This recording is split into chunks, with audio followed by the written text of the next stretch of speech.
Title: The Awakening of Arya and Cade. In a vast desert under the relentless glare of twin suns, Princess Arya lay in the scant shade of a twisted rock formation. Her silver hair, typically a symbol of her royal status, now lay sprawled across the scorched earth like liquid mercury. She pressed her rose-tinted skin against the relatively cooler stone, attempting to regulate her body temperature after 3 grueling days of exile. The bitter irony of her situation made her laugh bitterly, stripped of her title and comforts, yet still clinging to life. "Some punishment this is," she muttered, her melodic voice echoing across the desolate expanse. "Strip me of everything, yet leave me with my life. How thoughtful of them." The desert stretched out endlessly, a sea of rust-colored sand dotted with jagged rock formations casting long shadows. The heat shimmered in the air, creating mirages that danced at the edges of her vision. As the larger sun began its descent, Arya knew she had to prepare for the bitter cold that would soon follow. She had survived 3 nights already, each one worse than the last. Her royal upbringing had not equipped her for this harsh reality, yet an innate survival instinct had risen within her, surprising even herself. Gathering what little she had scavenged, dried vegetation for burning, a handful of edible succulents, and strips of fibrous bark woven into a crude covering, Arya felt a sudden hum reverberate through the ground beneath her. Startled, she looked up, her silver hair whipping around her face as she scanned the sky. A ship was descending through the atmosphere, but it was not the sleek design of her people's vessels. No, this was something different, more utilitarian and crude in comparison. The ship landed about a kilometer away, sending a storm of red dust swirling into the air.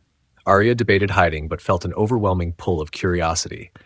Anything was better than dying alone in this wasteland. She cautiously moved closer, using the rock formations as cover. As the ship's hatch opened with a pneumatic hiss, a figure emerged, a human male clad in practical expedition gear, carrying surveying equipment. Cade wiped the sweat from his brow as he consulted his instruments.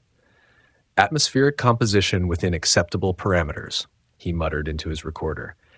"Surface temperature currently at 43 degrees Celsius. Notable geological formations consistent with preliminary scans." He trailed off, frowning at his readings. "That's odd, getting some unusual energy signatures." Then movement caught his eye.